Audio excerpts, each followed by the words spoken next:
Hello everyone, how are you all? I hope you all are good.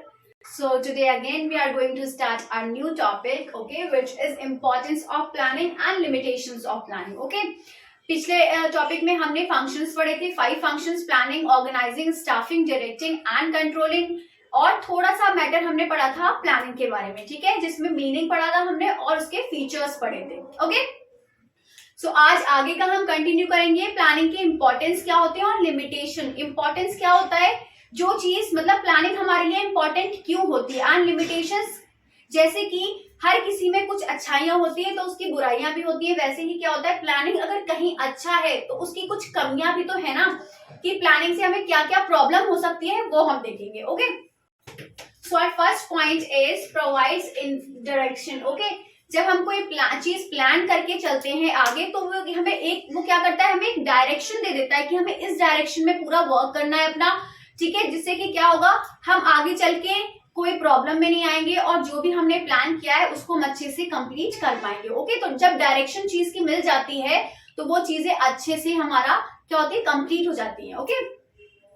So first point is provides direction. Next one reduces risk and uncertainties. Reduces risk और uncertainties का मतलब क्या होगा कि जो चीज हम प्लान करके चलेंगे तो उसके रिस्क कम हो जाएंगे। जैसे कि आगे हमें कोई बिजनेस खोलना है तो उसके लिए हमने प्लानिंग कर ली, ठीक है, पहले से ही प्लानिंग कर ली कि कौन सा बिजनेस ओपन करना है हमें और उसके लिए कितना फाइनेंस चाहिए, कहाँ से प्रोडक्ट्स बनवाएंगे, ठीक है, या तो हम प्रोड्यूस करेंगे उस गुड्स को या फिर हम परचेज करके सेल करेंगे, ओके। तो वो सारी चीजें जब प्लान हो जाएंगी तो उससे क्या होगा, हमारा रिस्क कम हो जाएगा और अनसर्टेनिटीज कम हो जाएंगी, okay.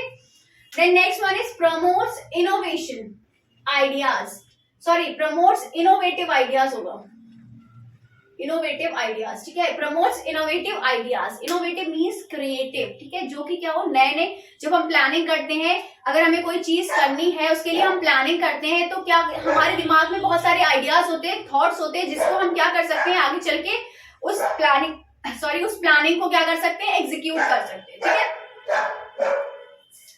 Now next one is reduces overlapping and wasteful activities. Reduces overlapping and wasteful activities का मतलब क्या हो गया, जैसे कि अगर हम हर चीज को प्लान कर लेंगे तो जो वेस्टफुल एक्टिविटीज है, जैसे कि क्या होगा, पहले से चीजें जब प्लान नहीं होती हैं तो वो उस चीज में टाइम लगता है, ठीक है, टाइम कंज्यूमिंग भी होता है और वो सारी चीजों में क्या होता है, बहुत सारी चीजें ऐसी होती है कि वेस्ट हो जाती है। अगर हम प्लान नहीं करेंगे तो हमारा फाइनेंस जो मनी है वो वेस्ट हो सकता है, जो हम गुड्स मटेरियल लेकर आए हैं वो वेस्ट हो सकता है, ओके। और बहुत सारी ऐसी एक्टिविटीज होती हैं जो कि वेस्ट नहीं होंगी, fine.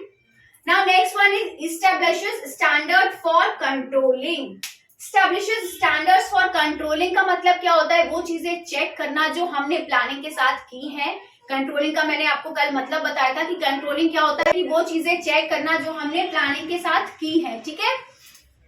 So next is facilitates decision making. Facilitates decision making का मतलब क्या हुआ, वही चीज जो अभी हमने ऊपर पढ़ी थी कि जो हम अगर कोई भी काम डिसीजन लेके चलते हैं, कोई हमें डायरेक्शन मिल जाती है, ठीक है, अगर हमने कोई चीज का पहले से डिसीजन ले लिया कि ये हमें करना है तो वो चीजें आगे हमारे लिए क्या होती है, बेनिफिशियल होती है, okay. So these all are the importance of planning, की प्लानिंग क्यों इंपॉर्टेंट होती है, हर चीज को प्लान करके चलना हमारे लिए बेनिफिशियल क्यों होता है, ओके। अब ये तो सारी अच्छी चीजें हो गई, फीचर्स में पढ़ा हमने, इंपॉर्टेंस पढ़ा। अब नाउ लिमिटेशंस की, अगर हम कोई चीज प्लान करते हैं तो उससे हमें प्रॉब्लम क्या हो सकती है, कमियां क्या होती हैं प्लानिंग की। Limitations of planning, okay, limitations of planning, this is double M.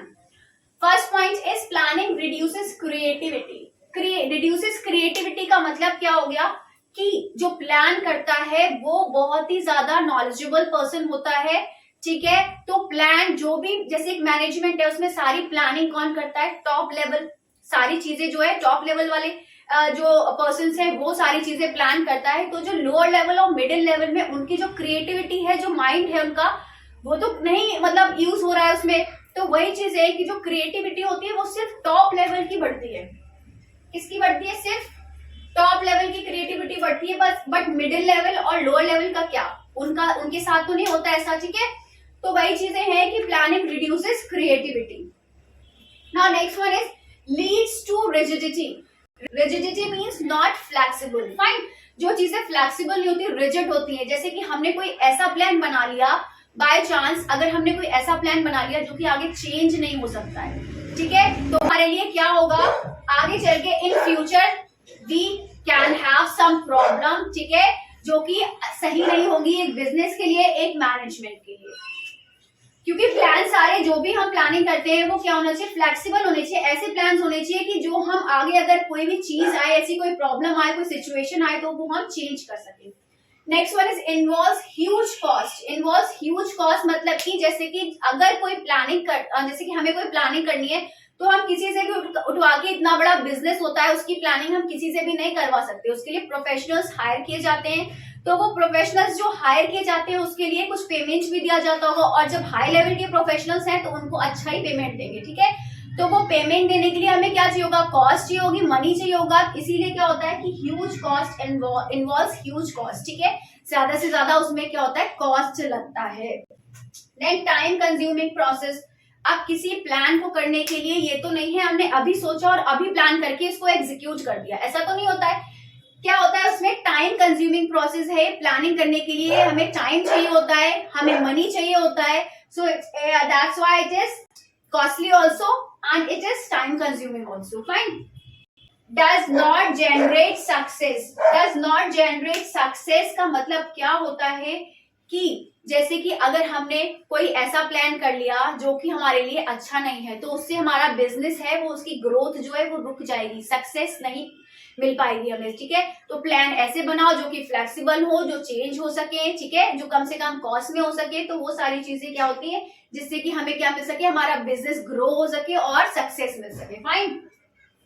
Next one is may not work in dynamic environment. Dynamic का मतलब मैं बहुत बार बता चुकी हूँ, डायनेमिक मीन्स जो चीजें चेंज होती हैं। डायनेमिक एनवायरनमेंट का मतलब जब एनवायरनमेंट में चेंजेस आते हैं। Environment is not related like कि हाँ सारी एनवायरनमेंट से रिलेटेड चीजें होगी, कुछ मार्केट में प्रॉब्लम हो गई, मार्केटिंग एकदम से क्या होता है, प्रोडक्ट जो होते हैं कोई ट्रेंड में आ जाता है, कोई एकदम से नीचे गिर जाता है प्रोडक्ट। मान लो हम अभी क्या बना रहे हैं, एक ऐसा सोप बना रहे हैं, हमारा जो बिजनेस है वो सोप का या किसी परफ्यूम का ले लो, ठीक है, और वो परफ्यूम से अच्छा कोई परफ्यूम मार्केट में आ गया और जो हमारा परफ्यूम था उसका एकदम से मार्केटिंग गिर गई है उसकी, ठीक है, उसकी वैल्यू एकदम से गिर गई है।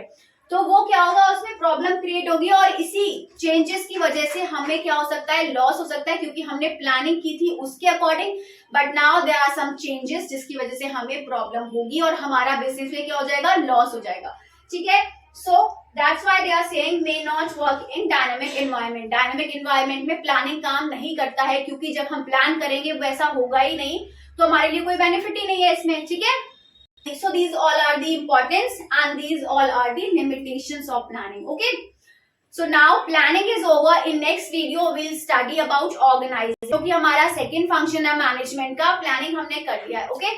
So this is all for today. I hope you all understand and kindly do like, comment, share and subscribe my channel. So till then, bye bye, take care, have a good day and take a screenshot.